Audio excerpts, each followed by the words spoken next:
Bloopatone. Hey everyone, this is Eric Keller. In this video, I wanted to talk about the AntScan project and ZBrush. AntScan is a great new online resource that allows you to download free, high-quality scans of various different species of ants. You can bring these into ZBrush. You can turn them into models that are animatable, models that are 3D printable, or if you just want to kit bash together various insect parts to make some kind of horrific creature, you can do that too. So I'm going to show you my process for using the AntScan data and also how I've used scans of other insects throughout the years. In this little video, little talk, and then I'll also show you where you can find some resources to get more in-depth information about my process as well as other resources. So it's been about 12 or 13 years or so since I first became obsessed with sculpting insects in ZBrush, and my obsession started with ants. These are some of the ants models that I've created over the years. And these are created by looking at illustrations and photographs, sometimes through a microscope at a dead specimen. But they were very difficult to create that way because you're trying to translate a two-dimensional image into a 3D model. I think these are great models, but they took a lot of work, and sometimes the accuracy suffered a little bit if I couldn't quite understand exactly what I was looking at in a hand-drawn illustration. Now take a look at this honeybee model as well as this bumblebee model. These are created from scan data, which made the process not only much easier, but also quite a bit more accurate.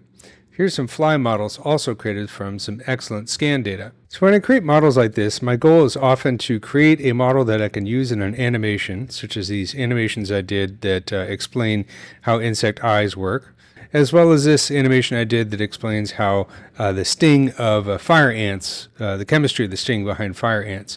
So I created these models and tried to make them as accurate as possible, but also in a way that I could rig and animate them and render them and be very useful as an educational resource. More recently, I've had the pleasure of creating ant models for 3D print to be used in museum displays. So these are some prints of some models I created for CDM Studio Perth, located in Australia. So I created the models in ZBrush, and then they printed them up at this massive size, and then our artists painted them and prepared them for museum display. It's a great image of the ant lying on the dolly right there. It's really fantastic considering how big it is. A lot of these were created using scan data, which made my life a lot easier and also the end result much more accurate and much more high quality. So what I wanted to discuss in this video is a very exciting project that has just been released this past month.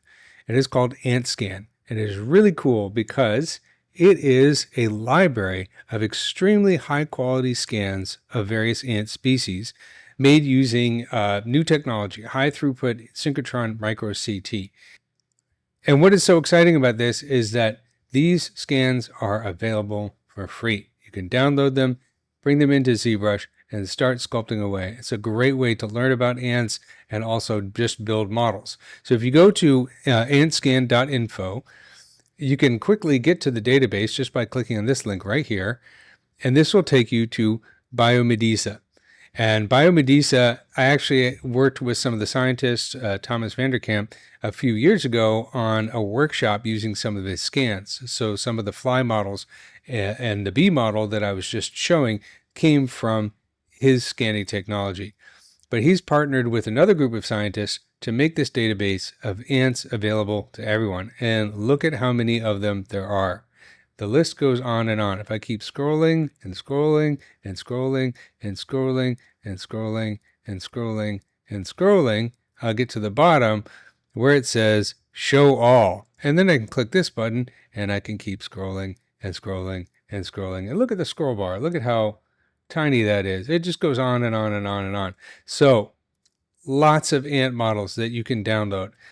And to download them is pretty darn simple. All you need to do is, let's click on a link. Let's do this one. So I'll click right here. We'll get some information, a little video of exactly how the scan was made. And then what you can do is scroll down here and download the mesh in STL format. So I'll just click on this to download. And you can see now it's starting. And then I'm going to show you how to bring this scan into ZBrush.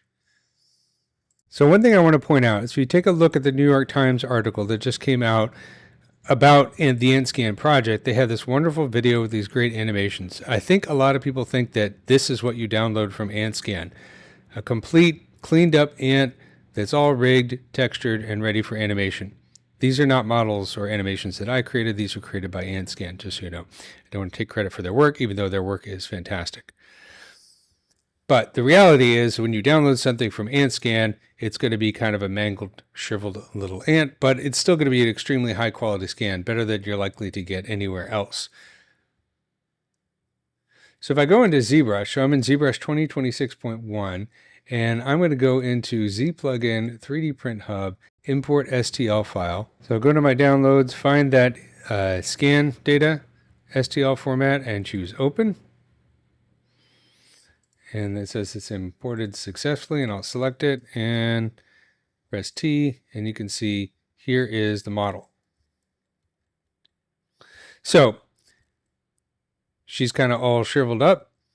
She's not posed very well, but look at the detail on here, and overall the geometry is fairly clean. So this is going to take a fair amount of work to prep if you want to use it for an animation or a 3D print. So here's a time lapse of me taking one of the AntScan models. This is a different ant species than the one I just downloaded, but I've taken it into ZBrush, and you can see this is how I go about prepping it for animation or 3D printing.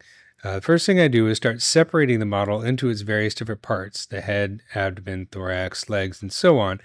And I create subtools for each one of these parts, and I make them symmetrical, and I use Dynamesh to close up any of the holes, and ZRemesh to make the model more of a better topology, something that's a little bit easier to sculpt and something that eventually could easily be rigged and animated. So it's a long process. It takes a while. It is kind of fun. At least I find it enjoyable. And of course, the end result can be very satisfying. It's definitely, as I said, much, much easier, much more pleasant than trying to do it simply from illustrations. That's a much bigger challenge. Now, of course, I usually look for photographs of the same ant species if I can find them online, and use that as a visual reference too. So you can see here I'm making the thorax completely symmetrical and closing the holes, but the real ant is asymmetrical in terms of the detail. But eventually, after I get the model cleaned up in these various different parts with decent topology, I'll start adding the detail to it, and I'll make that detail asymmetrical and much more accurate. You can do that with using a variety of tools in ZBrush, such as projection or project history, and so on, or just the sculpting brush and any combination of those things. That's one of the reasons that ZBrush is so great. They have so many different tools that you use in so many different ways to solve any of these problems. So of course that was a time lapse. It's just hard to follow because there's no audio and it's very, very fast. If you'd like to watch me do the AntScan modeling in real time and also communicate directly with me through chat, you can watch my weekly ZBrush live stream on the Maxon ZBrush live stream channel. So if you go to the YouTube Maxon ZBrush live stream page and click on live, you can see here I am. This is Eric Keller's ZBrush live stream. I do it on Mondays. You can also see a lot of great videos by other great ZBrush artists on a wide variety of topics and some of the other projects that I've done. So I've done 2 episodes so far on the AntScan, and they're both about 2 hours each. And if you can't find them here in the library, what you can do is you can go to my website, which is bloopatone.com, click on CG Instruction, and I have a link to my YouTube channel, but I also have my ZBrush live stream archive. So here at the top, I have my AntScan. I just have 2 episodes so far, but I also have links to some of the other projects I've done over the past few years, so you can check them out. Some of them I use scan data, some of them I'm just sculpting from imagination, and some of them I'm sculpting from photographs and illustrations. But these are all insect related. So if that's what you're into, come and check out my live stream and check out my live stream archive. Most importantly though, make sure you check out antscan.info, go to the Biomedica website, and download some ants and have some fun with them. Of course, you check out my Bloopatone channel on YouTube. I do have a couple time-lapse videos of working with the bumblebee scan data and turning that into a usable model. So check those out. Okay, thanks for watching. I hope you found this video useful. Please remember to like and subscribe.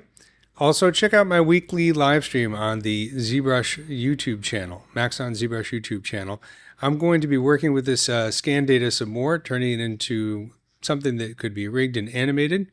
And so check that out, and also check out my website if you want to see the archive for previous episodes. So I hope you have a great week, and thanks again, and I'll see you next time. Bloopatone.